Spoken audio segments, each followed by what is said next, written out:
Assalamualaikum. Dear fourth year honors students, how are you? I think all of you are fine.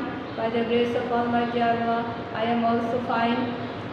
Students, we are discussing about your fourth year honors topics, classics in translations, and in our previous classes we have read a question, what is tragedy in Agamemnon, from Agamemnon. Today we will discuss a question from Agamemnon, elucidate the importance of the first choral ode in Agamemnon. It has come in Dhaka University questions 1989, 1993 and National University questions 2000. Or bring out the significance of the first choral ode in Agamemnon. Students, you know that choral plays a very vital role in the play Agamemnon. Now we will know what role has choral played in Agamemnon. The chorus plays a very significant role in ancient Greek plays. Aeschylus kept tragedy close to its realistic roots by keeping his chorus on the stage.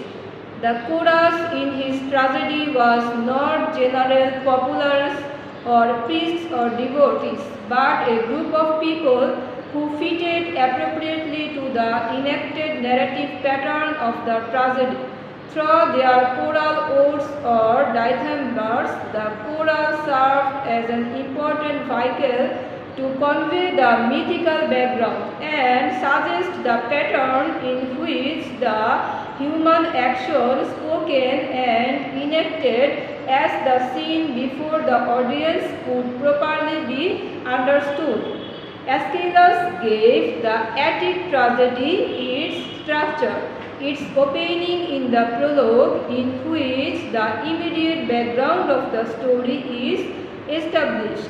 It was followed by the entry of the chorus in Parados, who chanted a lyric which has some relation with the main theme of the play. Then there was the episodes whose modern equivalent is the act. Each of the episodes has the actors enacting amongst themselves and sometimes with the chorus in form of a lyrical passage called poemas or commas. Each episode ended with a stasimon or choral ode, and the play ended with the exodus, where after the last station there was the ceremonial exit of all players. The first choral ode in Agamemnon, or the first stasimon, 83 to 269, comes after the paragraphs 40 to 82, which sees the entry of the chorus, who are the elders of Argos. The Parados has the chorus talking about the 10 years war at Story. Agamemnon and Menelaus, the loving sons of Atreus, have led the military expedition of 1,000 Argive ships fitted with the youth of Hellas to settle scores with Priam. The name of Atreus is significant for the audience can immediately think of the curse lying on the house of Atreus for his unnatural crime. Mention of the Trojan War would in the same way attune the reader to Troy, where the Greeks along with the Trojans suffered and died to materialize the will of Zeus. What they established is that Agamemnon is the commander of the Greek army to Troy, and he is an instrument of Zeus sent to seek justice for Paris' elopement with Helen, the wife of Menelaus. In the long ongoing war, the Greeks are sure that Priam and the Trojans, in spite of their bravery and efforts to appease the gods, would not escape the wrath of heaven. The chorus ended their parados by referring to their old and feeble state that had kept them in Argos. The first Stacymon begins when they see Clytemnestra.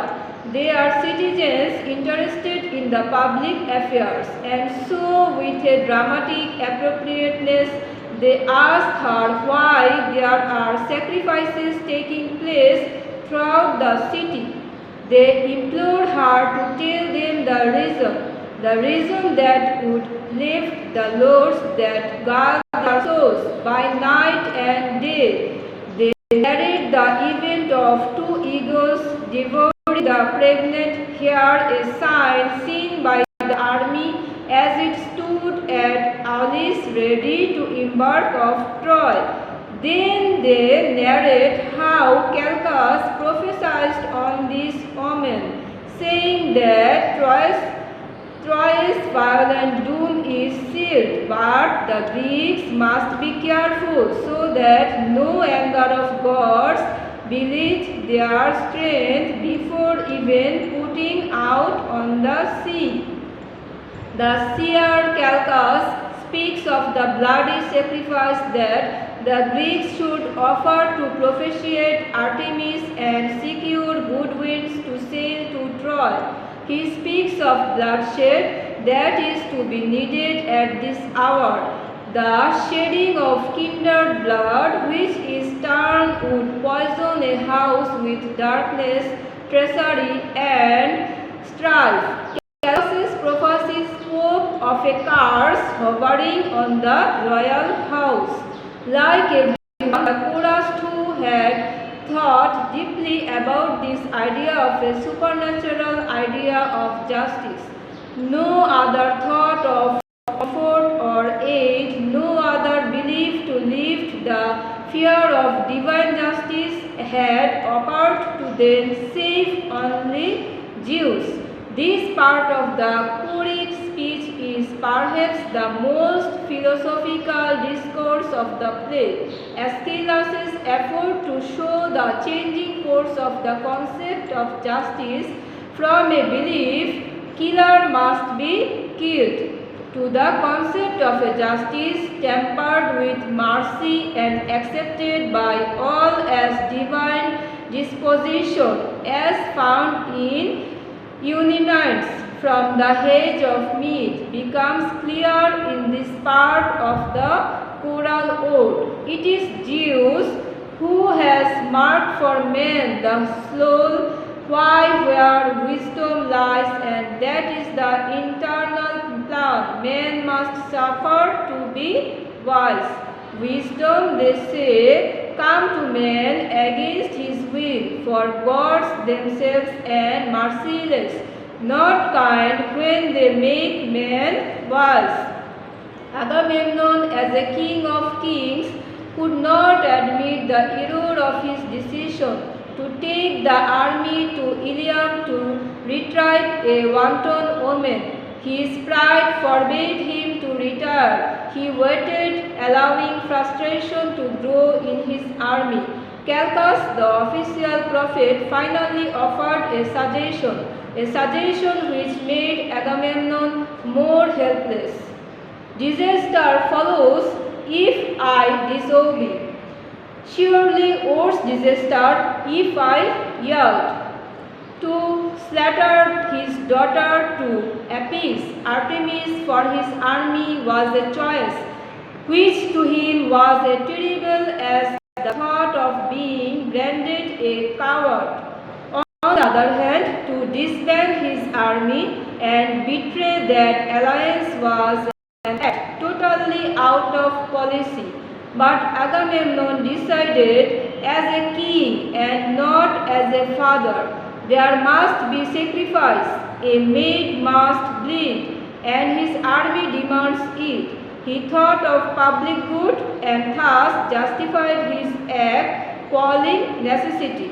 His decision was taken, changed the turmoil of his soul towards Troy, but the unnatural, blameless cruelty turned his good to bad. This was his reckless wrong setting into motion the wheels of downfall. Agamemnon's choice, according to the chorus, was more than an error of judgment, but from his incident in context of Zeus's internal law, they know of justice that always falls equally. The killer will be killed. This is the foreknowledge which the wisdom of the elders of Argos has given to them. They know that sometime in the future this law would operate and Agamemnon would have to suffer for what he had done, the reckless wrong. The chorus ends their choral ode with a degree of recitation. They know that the fate destined cannot be altered. So to lament tribbles before they occur is fruitless. Events will occur as foreseen by the prophet, yet like all ordinary men, they can only hope, let good prevail. The dramatic suspense of what will happen next is thus maintained, and the chorus, after articulating and thereby expressing the thought of the play, now prepare the audience for the action of the character about to unfold. From the above discussion, it is evident that the first choral speech or stasimon is very important one, where Aeschylus' thought, which he had constructed out of the myth and rituals and is known to all, is set out. The power of Zeus as the personification of justice and justice as the scale that falls equally is conveyed to the audience with the background information and the interpretation in this context. Students, thank you everyone. I hope you have enjoyed it. In our next classes, we will discuss another question of Agamemnon. Till then, goodbye.